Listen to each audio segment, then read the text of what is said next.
Wow. You guys did a lot in 50 days. I don't think I could ever claim that I've ever done even something that remotely close to an effort in 50 days. It was amazing. First question actually is not really related to the film, but more about your brothers. Yes. If you couldn't tell, they look almost exactly alike. Was this your first film or your first film to this length? Or had you worked on a lot of projects before? And how was the dynamic going through something like this? We've done all kinds of various short films. Rodney studied film at Minneapolis Community Technical College. We did projects there. We worked on numerous video projects, doing public access cable. Rodney was heavily involved with that, and we kind of did vacation videos, which kind of led to this. We did would you call it a feature film? There's a feature version and a not quite a feature version called Welcome to Alaska, also based on a fictional film based on Roger's Welcome Sign hobby. Again, called Welcome to Alaska, about a road trip up to Alaska. Wacky adventure. Cool.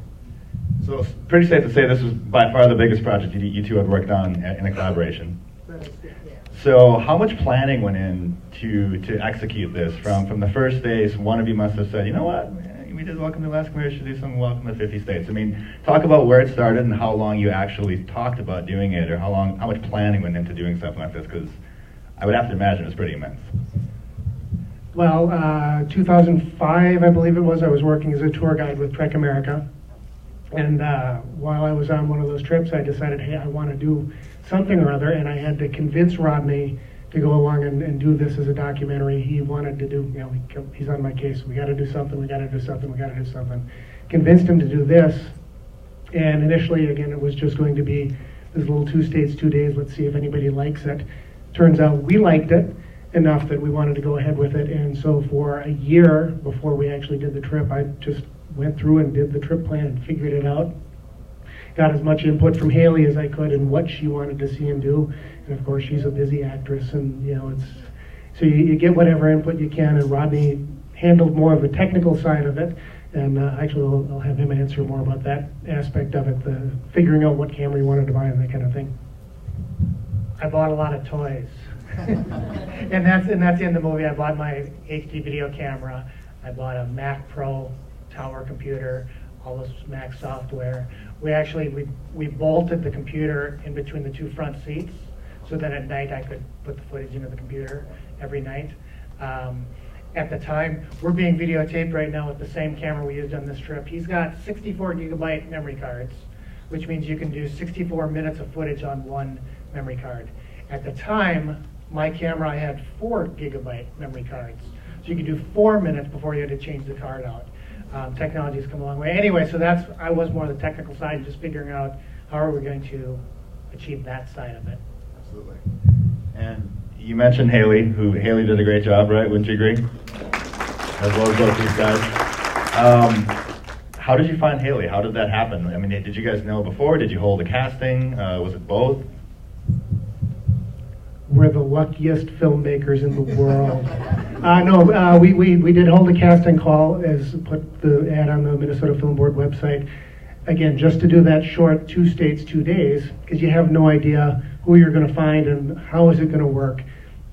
And so then having done that and gotten the reaction that we did from Cinema Lounge and other places other people that we showed it to, it really became apparent that the chemistry was there and we had the right ingredients.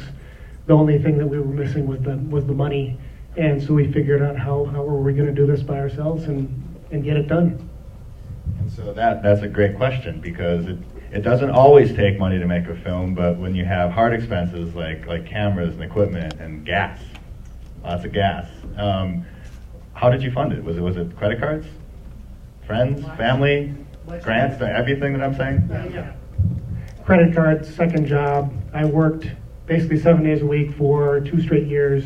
I was working overnights at Target, stocking shelves, and during the week I'd work for my dad during the day, so I'm switching off between nights and days, and so I was exhausted when we started the trip.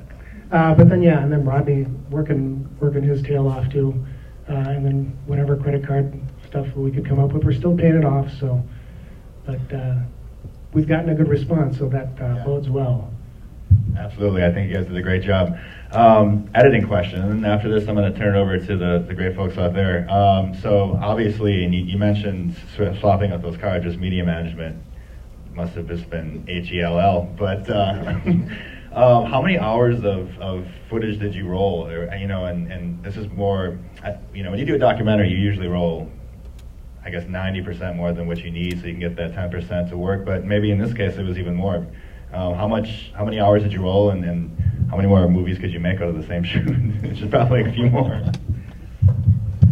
Yeah, and again, so that was an issue, you know, in hindsight, or had we shot like on videotape and shot, you know, we could have done maybe hours of footage a day. Because of my memory limitations, I want to say 40 minutes of footage a day on the high definition camera, and then we shot an hour or so with our mini DV cam, which is kind of the handheld touristy stuff. And so as you're going along, you don't know what's important, and you're having to pick. And again, had we shot with a different camera, different format, we would have had a completely different movie. And so then getting to the editing question, you get all said and done, if we travel for 12 hours a day, you don't count sleeping, the movie's 100 minutes long, it comes down to about 1% of the trip is what you guys saw. So when you're on the road and then in the editing room, which 1% do you want to show?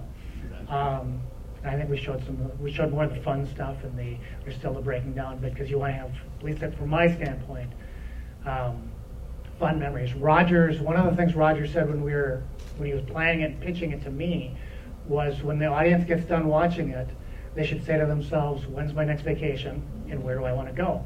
And hopefully we got that reaction. But so that was in mind too, as I'm editing and making these mistakes.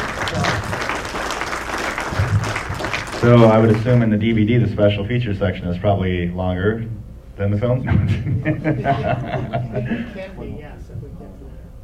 Absolutely. I'm going to turn over an opportunity to the audience to ask some questions.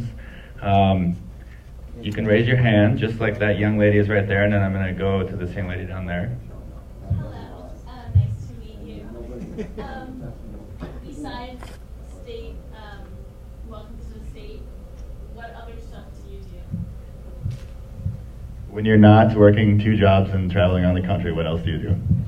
Well, fortunately now, and Jen, who asked the question, knows this because I work with her, I work traveling around the country. I'm a flight attendant with Misabi Airlines, so on my days when I get done with work, I get to go out and see the various sites wherever I happen to be.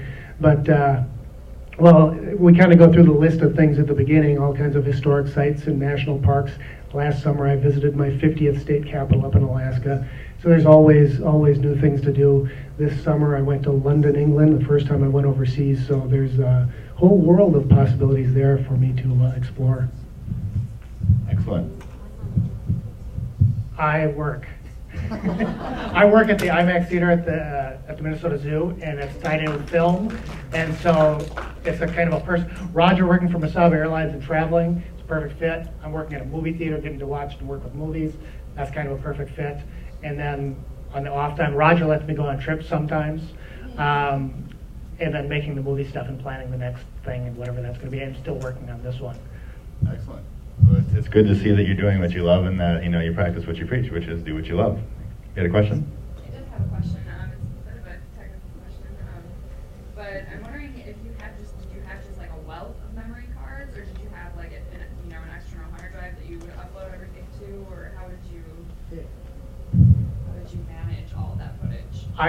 So I was talking about the 4 gigabyte memory cards, and they cost $500 a piece, right? Of some exorbitant amount. I had 2 of those. I rented, so I had 5 total that I could swap out during the day. And then I had it's a hard drive, portable hard drive called a P2 Store, and so you could stick in 60 minutes of footage into that. So I could go, like when we went to Alaska, we left the computer in the car. I could record up to an hour of footage before I had to dump it into the computer. But every night was powering up that computer, dumping the footage in, and then you wake up the next day and kind of do it again, and sometimes 2 days, but yeah. So yeah, I mean, it was a lot of hours on the road, and a lot of, you get in at night, and Haley and I would go to bed or do whatever, and Rodney would be up until, midnight or 1 o'clock downloading and cataloging footage. And it was, a lot of work to do it that way. I wish we could do it today with the bigger memory cards, but Hey, you could always do the sequel. He's working on it. There you go. Another question from the audience? I see someone way back there. If you can yell. How many hours of editing? Post-production question. So from the time you got back and started in the post, what was your schedule like? Too long. We did the trip in 2007, and we showed it a finished version, the version you saw here, in January, so it's 2011. I work a full-time job, plus, and so editing, and then you kind of get burnt out a little bit, and so it gets put on pause, and then making the editing decisions. It took a long time, and this is I jokingly call this my demo reel. I did 99% of the camera. I did 90% of the editing, the sound, the color correction. So it's part of the learning process for me to see how far I could push it on my own. And then if we had the money, it'd be nice to have a professional sound person, professional music person come in and clean it up. But so it's been a long process. Well, I think you did a great job. I really think you did.